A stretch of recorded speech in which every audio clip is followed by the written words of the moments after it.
All right, we're back here in the homeowners here.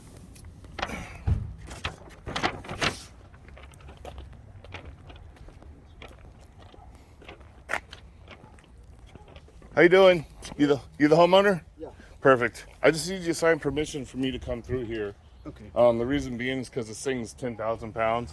Okay. You know, with a block on it. Yeah. So if I'm running over irrigation and lawn, it could potentially break your irrigation. Yeah. So in order for me to get it back there, the only way I got to do it is that huge tractor. So It's fine. I just, you know, Right you here? can read that if you want. It's just a permission slip, you know, saying that I'm not liable for anything past curbside. So.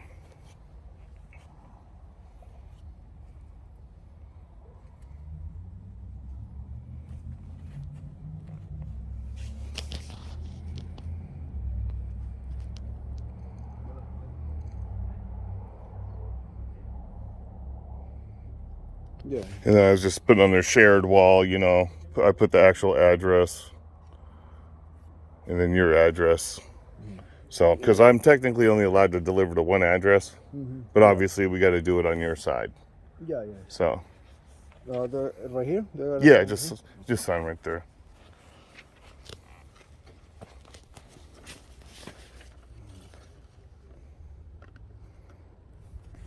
I just can't let contractors or delivery guy or the workers tell me where I can drive on a customer's property.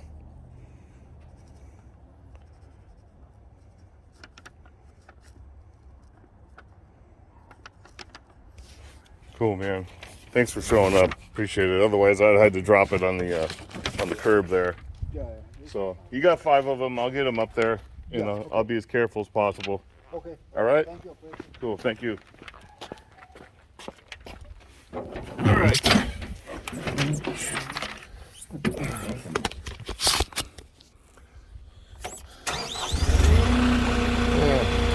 the legal stuff out of the way. Oh, we got a tree to avoid. So I'm gonna lock my differentials for this curb climb.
So good. The yard's pretty firm.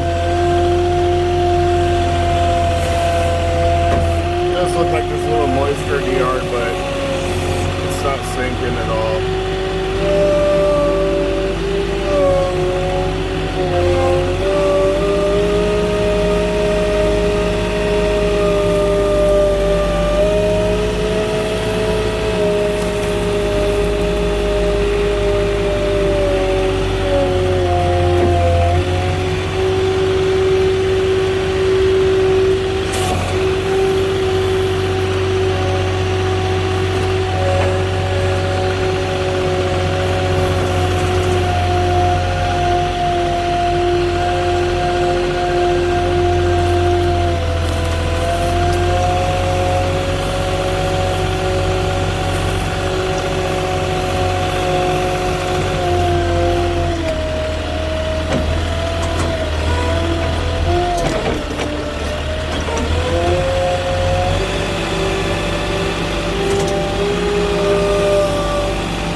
You gotta be very smart about what kind of property you do that on also. I have had to pick a Moffett out of the yard that was just done. It was flooded for the new sod. And the Moffett got stuck in the mud and I had to pull it out with a truck. So you can't always do it in every situation. That one, the yard already looked kind of hard. It was just a little wet, but that's it for that one. Give me a like and subscribe if you want to see more videos like this, and give us some comments if you'd like, and I'll talk to you later.